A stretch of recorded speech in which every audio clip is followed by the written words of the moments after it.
Let's just say that Wednesday was not the Orioles' day. It starts with Grayson Rodriguez going on the injured list with some shoulder issues, and it ends with their first shutout loss of the year falling to the Yankees. But still, I'll recap it all. Coming up on this episode of the Locked On Orioles podcast.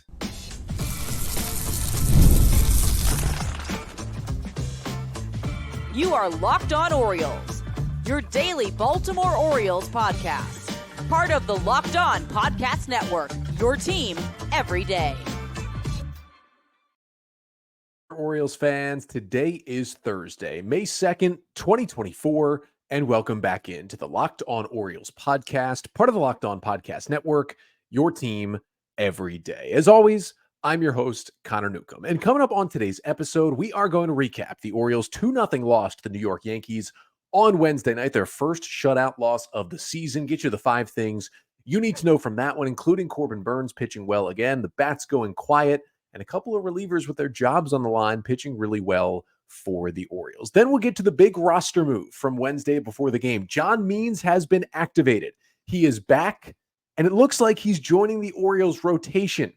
But the reason why he'll definitely be in the rotation is because to make room for Means, Grayson Rodriguez was placed on the 15-day injured list. We'll talk about what Means' role will be and what the impact of losing Grayson will look like for the Orioles. But that's all coming up on this episode of the Locked On Orioles podcast, which is brought to you by Monopoly Go. If you've got a competitive side, you're going to be a big fan of Monopoly Go, the mobile hit twist on classic Monopoly. So join your friends and download Monopoly Go now, free, on the App Store or Google Play. So we'll jump in first today to an Orioles loss. Final score on Wednesday night at Oriole Park at Camden Yards in Game 3 of a 4-game set. The New York Yankees 2 and the Orioles 0, as the O's drop Game 3 of the series after winning the first 2 on Monday and Tuesday night and are shut out for the first time this season. Orioles dropped to 19-11 on the year through 30 games and are now back into a dead heat, tied atop the AL East with the Yankees. And I'm going to get you the 5 things you need to know from the Orioles loss on Wednesday night. The first thing you need to know is Corbin Burnes was just really good once again. You would like to see some starts where Corbin Burnes takes it to another level, and we have seen it so far. And you'd like to see him pitch a little deeper into games than he has. But you can just pencil in, like, at worst, at this point, it seems like 6 innings and 2 runs for Corbin Burnes. That is exactly what he gave the Orioles on Wednesday night. 6 innings, 2 runs on 4 hits with 6 strikeouts, a walk, and 1 home run allowed. He threw 95 pitches. The Yankees had 7 hard hit balls against him on the night. And really, he was kind of inches away from 6 scoreless innings in this game. The only time that runs came across was a 2-out, 2-run homer hit by Oswaldo Cabrera in the top of the 5th inning that opened up the scoring finally in this game. It was a little liner that was just kind of flared down the right field line. It was hooking. It looked like it might hook foul. It hit like around the netting at the bottom of the pole, right at the top of the big wall right field. It called a home run. They went to review, and just barely it snuck in there fair for a 2-run shot. That was really the only blemish against Burnes. He was otherwise great. He was really heavy cutter and slider in this game. Now, the cutter, as usual, was his most used pitch, but he was just going back to it, and as he should. It's the best cutter in baseball, 55 of 95 pitches. But you add in the 18 sliders. I mean, that was really mostly what he threw against these Yankee hitters. 14 swings and misses on 43 swings. Not a super dominant night from Corbin Burnes, but he was good. He gave the O's a chance to win. And unfortunately, in back-to-back Burnes starts, he has allowed 1 run and 2 runs. And the Orioles have lost both games because they just haven't been able to score the last 2 times he's been out there. But he still gives them a really good chance to win every single time he is out there. Second thing you need to know from the Orioles' loss on Wednesday night is that the relievers behind Corbin Burnes pitched like they were fighting for their lives. And honestly, they kind of were. The Orioles, you felt like pretty much had to go to Mike Baumann and Yohan Ramirez in this game, especially if they were trailing and there wasn't a lot of high leverage situations. Now, Yennier Cano was warming in this game, and Craig Kimbrell was also warming in the bottom of the 8th, just in case the Orioles tied it or took the lead when they were rallying in the 8th inning. So it is good to know that Kimbrell, after 2 days off, was available to pitch on Wednesday. So seemingly, if there's a save situation Thursday, the O's are going to go to Craig Kimbrell. But they, despite losing, only had to use 2 relievers, and it was by far their most well-rested relievers. They started by going to Mike Baumann to begin the 7th inning, and Mike Baumann straight up had his best outing of the season. It's been a very tough year for Baumann. I've been pretty down on him this year, but he stepped up, and it wasn't the high leverage spot. The O's were down 2-0. But Baumann goes 6 up, 6 down against some of the middle part of the Yankee order. Only 1 strikeout, but it took him only 24 pitches. He only allowed 1 hard hit ball, and the stuff was crisp. I mean, it wasn't still pinpoint command. He was in some 3-ball counts, and there were certainly some errant pitches that got away from him, as there have been all season for Baumann. But generally, I mean, the velocities were up on every pitch, including his curveball, which was really interesting. He usually throws that thing at about 86, 87. The 3 curveballs he threw were 90 miles an hour, which was kind of an interesting velo bump from Baumann, but all of his pitches were up. Slider, changeup, fastball, velos up on all of them, and it worked out. He got 6 big outs. And then Yohan Ramirez, who had not pitched since last Tuesday in Anaheim, comes into the game to try and keep it 2-0 in the top of the 9th. And kind of ho-hum for Yohan Ramirez. He comes in there. You know, it's not a super high leverage spot. Again, you're losing in the 9th.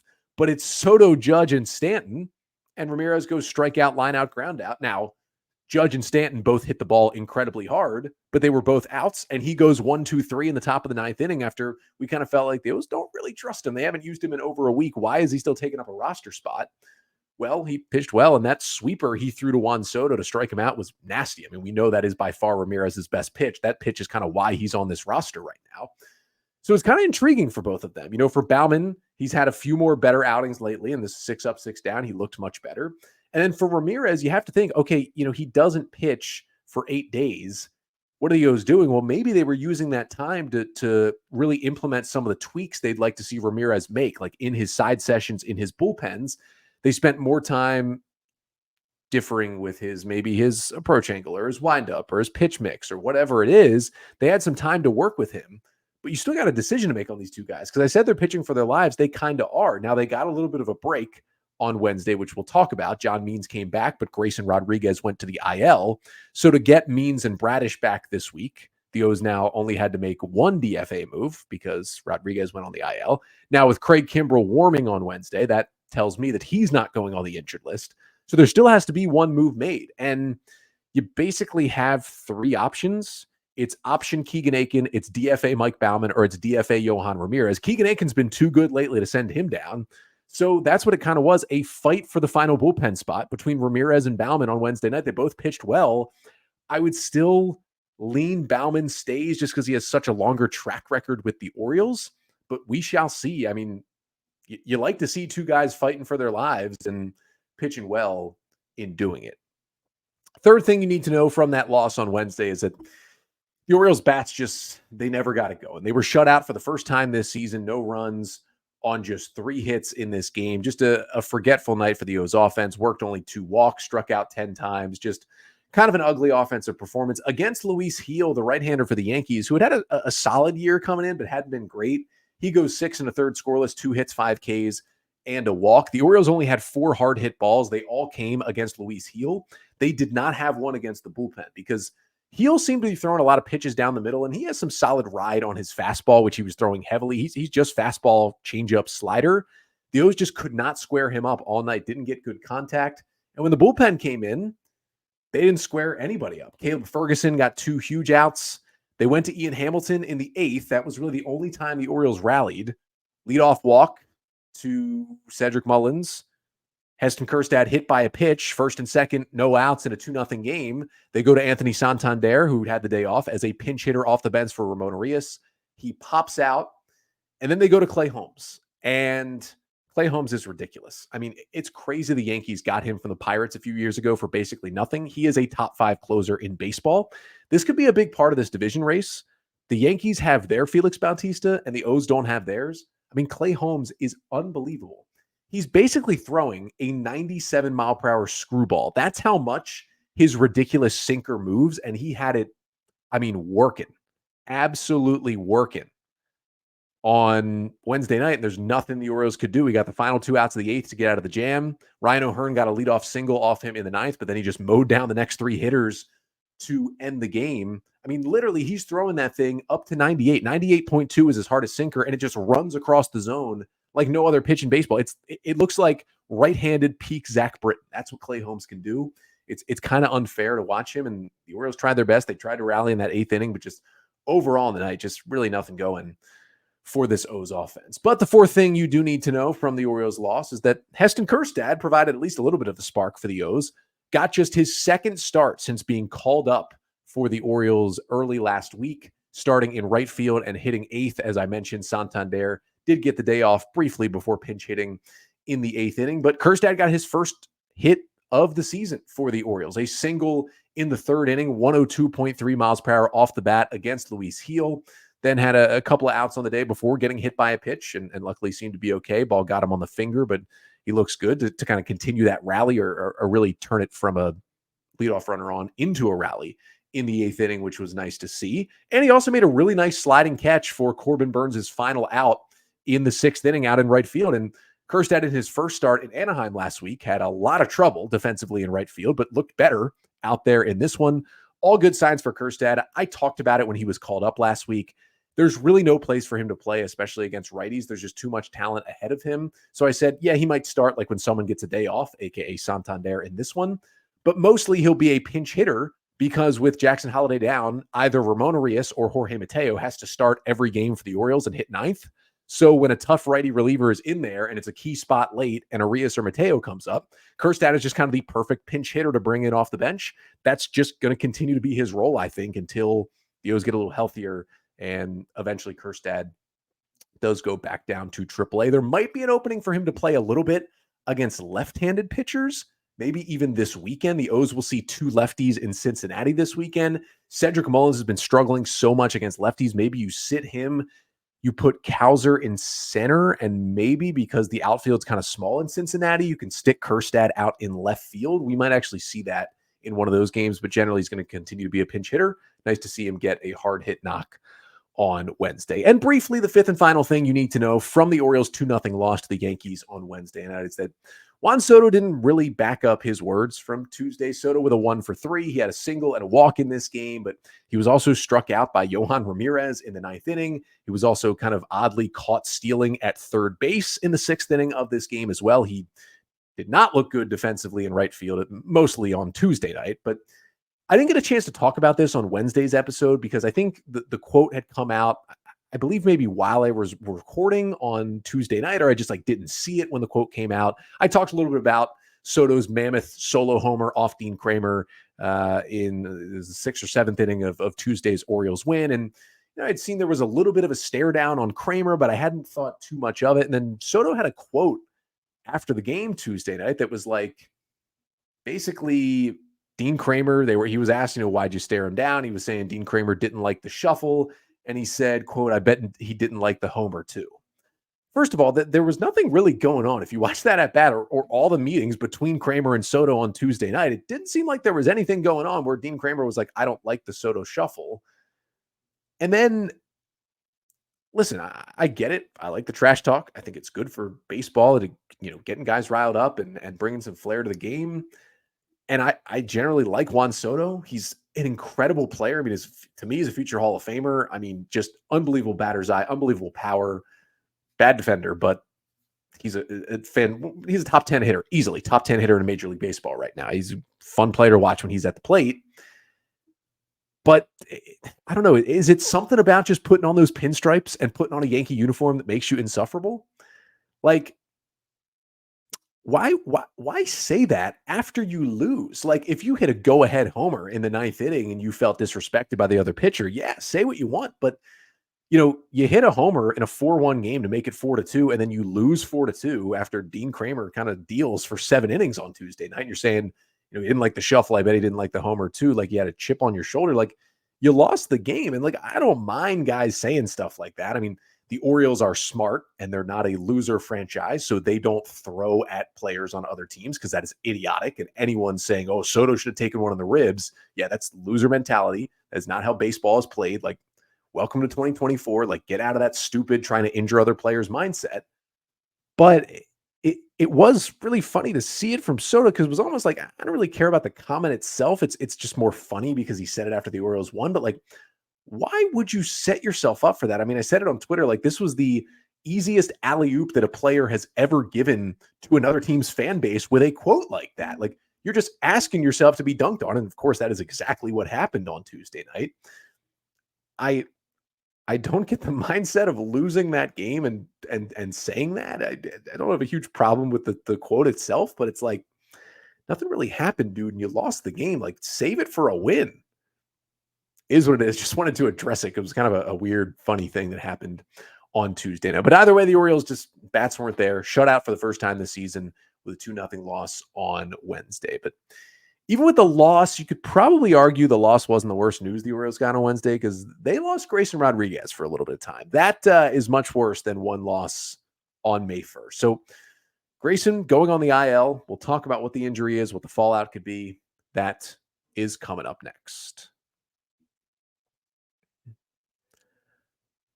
But first, this episode of the Locked On Orioles podcast is brought to you by FanDuel. It is winner take all time in the NBA and the NHL playoffs, and FanDuel's giving you a shot to bring home a big win of your own. Because right now, new customers get $150 in bonus bets with any winning $5 bet. That's $150 to bet on spreads, money lines, player props, and more.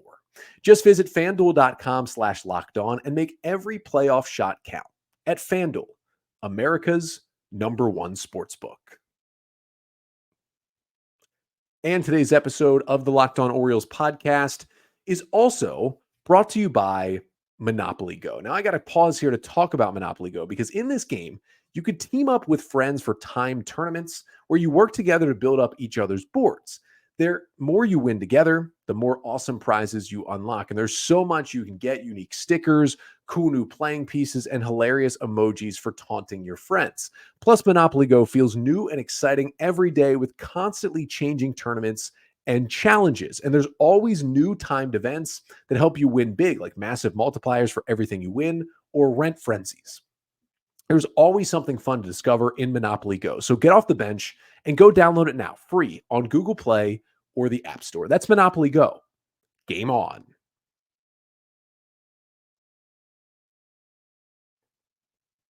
So the Orioles fell to the Yankees 2-0 on Wednesday night in Game 3 of a 4-game set. But in even worse news, Grayson Rodriguez is headed to the injured list. We found out on Wednesday afternoon, Orioles placing Grayson Rodriguez on the 15-day injured list with what they are calling right shoulder inflammation. Now, he hadn't looked perfectly right, I would say, in his last 2 starts. 2 starts ago, got completely roughed up in Anaheim. Career high 11 hits allowed, 7 runs. But he rebounded, had a really nice start on Monday night, 5 2/3 scoreless innings. Didn't have his best stuff. It battled through against the Yankees. And the velocity was good in both of those starts. Was a pretty normal velo on the fastball for Grayson Rodriguez.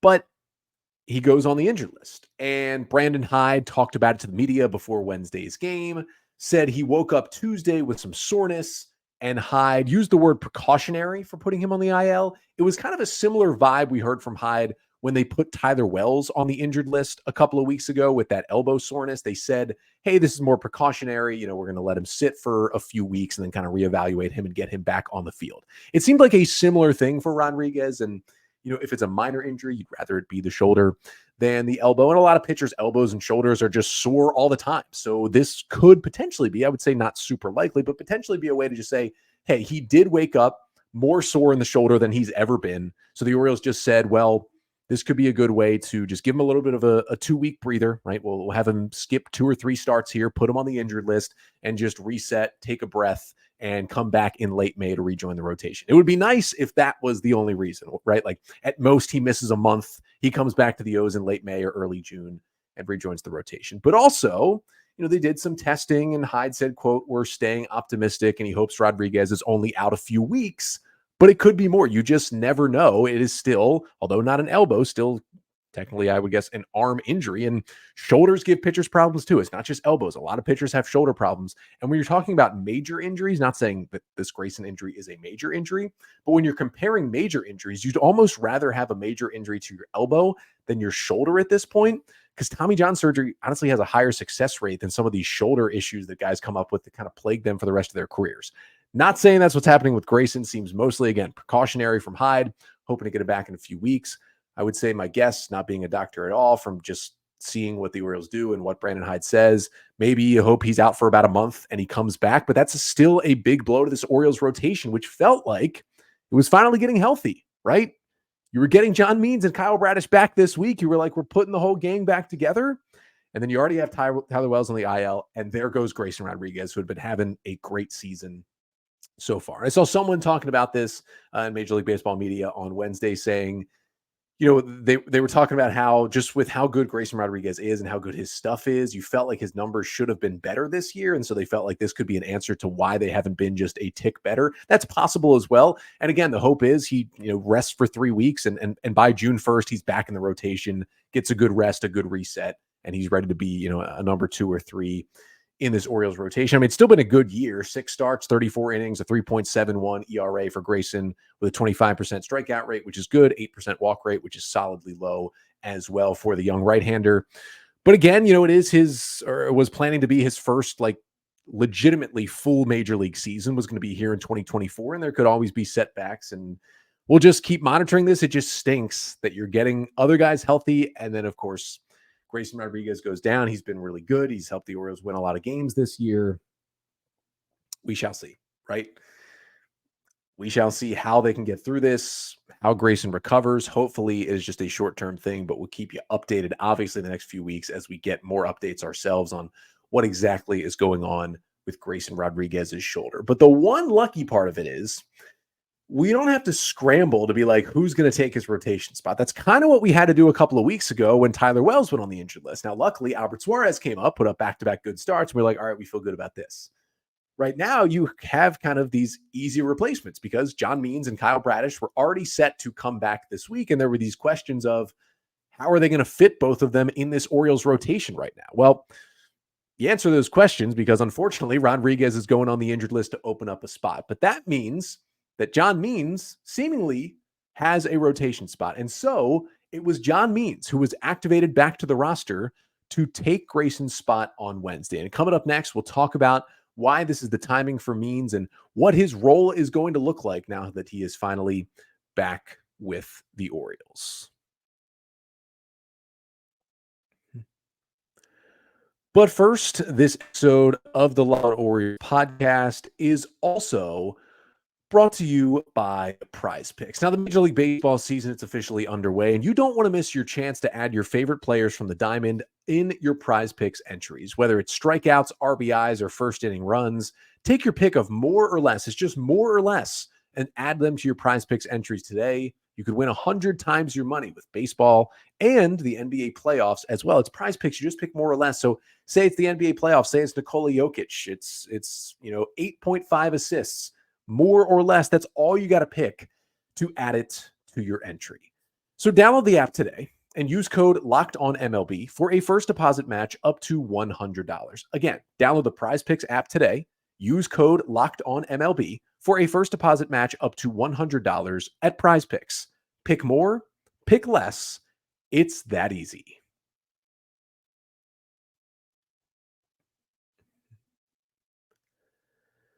So we finish things up here on today's Thursday episode after the Orioles loss to the Yankees. Grayson Rodriguez going on the injured list for the O's, and replacing him is John Means, who is finally back and ready to make his 2024 debut for the Orioles. Now, Grayson on the injured list obviously made one less tough decision for the O's to have to make. It was going to be 2 tough decisions when Means came back. 1, who loses their roster spot, and 2, if you're going to put him in the rotation, who loses their rotation spot? Because you had Corbin Burnes, obviously, was going to have a spot. Grayson Rodriguez, had he not been injured, obviously was going to have a spot. And then Dean Kramer's been pitching well. You want to keep him in there. And Cole Irvin, last 2 starts, combined for 13 2/3 scoreless innings. Are you really going to take Cole Irvin out of this rotation right now? And then you had Albert Suarez, who, although he just is coming off a bad start, the first 2 were incredible.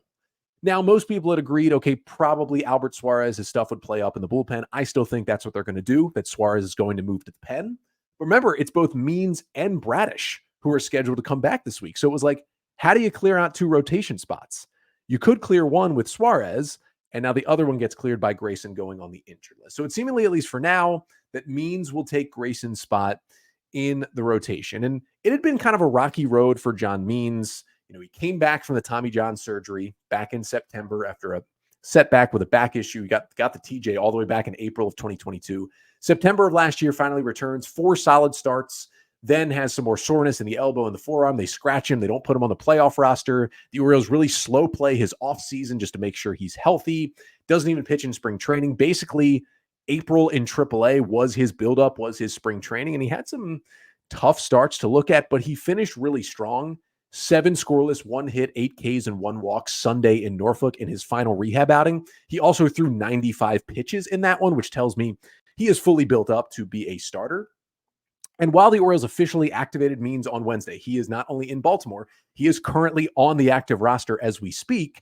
Brandon Hyde still declined to say what his role would be. Now, the media got to talk to John Means for the first time Wednesday, and he basically alluded to I'm not ready to tell you when I'm starting, but I'm in the starting rotation. And I think with Grayson going on the IL, we pretty much presume that Means is coming back to make a start. Now, I am recording this here after 10 p.m. on Wednesday night. I am trying to live look. This is just fantastic audio here. It doesn't look like the Orioles have yet named a starter for Thursday. That starter is TBA. Essentially, there are 3 options. You could go with John Means, but not really, because he threw 95 pitches on Sunday and you get Monday, Tuesday, Wednesday off. You're probably not going to throw in the Thursday game. You could go Kyle Bradish. He is with the team in Baltimore, has yet to be activated to the roster, but the Orioles said they will activate him this week. Or you could go with Cole Irvin, who just threw 7 scoreless over the weekend against the A's. He would be on regular rest for a Thursday start because he threw Saturday. He would rest Sunday, Monday, Tuesday, and Wednesday. So really it's either Bradish or Irvin. My thought would be, if they go with Irvin, you're probably going to go Means on Friday, and then you can wait until Saturday to give Bradish his first start back because you can extend how long you keep, that other reliever, whether it's Ramirez or Baumann or whomever on the team. If they go with Bradish on Thursday, I would still think you probably give Means the ball Friday because it's tough to have to activate him Wednesday and then not start him till Saturday and kind of use up that roster spot. So I would think if you go Bradish Thursday, it's Means Friday, and then Irvin gets pushed back to Saturday in Cincinnati. Either way, it seems like those 2 guys are going to come back and join the rotation. Now, if you're wondering, well, if John Means wasn't going to start Wednesday, why did they put him on the roster Wednesday? Why didn't they just, call up a separate reliever to replace Grayson to have for a few days and then activate Means when he was ready to start? Well, the Orioles' deadline to put Means back on the roster was Wednesday. That was when his 30-day rehab assignment cutoff ended. So when you go on a rehab assignment, you can only go on it for 30 days. Once you reach 30 days, you either have to go back on the injured list or have to be activated to the Major League roster. So the Orioles had to do it Wednesday no matter what. But because of how many pitches he threw over the weekend on Sunday, not available to pitch until Friday at the earliest. So he will sit around for at least one more day, but we will see who throws in this Thursday game for the O's. Whether it's Irvin, it'll be exciting to see if he can continue the scoreless streak against the big bad Yankees. If it's Bradish, it'll be exciting because Kyle Bradish, who I was worried would not pitch at all for the Orioles this year, and I'm still worried about his health, despite the fact that he's coming back. Kyle Bradish being back on the mound would be something exciting to see on Thursday. But for John Means and for Bradish, I think they put Suarez in the bullpen, and I think as long as Rodriguez and Wells are on the injured list, Bradish and Means have rotation spots. I even think when Wells comes back, he goes straight to the bullpen as long as Bradish and Means stay healthy.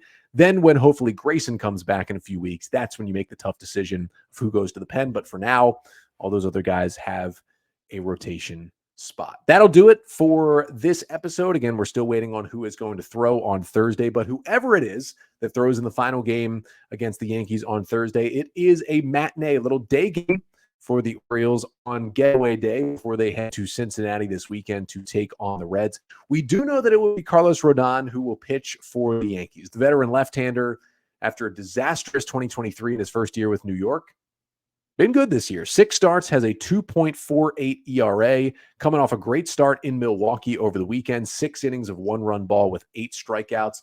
O's will have that righty-heavy lineup. Expect to see Mateo in there. Expect to see McCann in there, among others, to try and figure out Carlos Rodon. And again, we'll either see, you would think, we will either see Kyle Bradish or Cole Irvin out there for the Orioles. And then I'll be back on Friday recapping the final game of this 4-game set between the O's and the Yankees, and getting you ready for the weekend series in Cincinnati against the Reds. But until then, I'm Connor Newcomb, and this has been the Locked On Orioles podcast, part of the Locked On Podcast Network. Your team every day.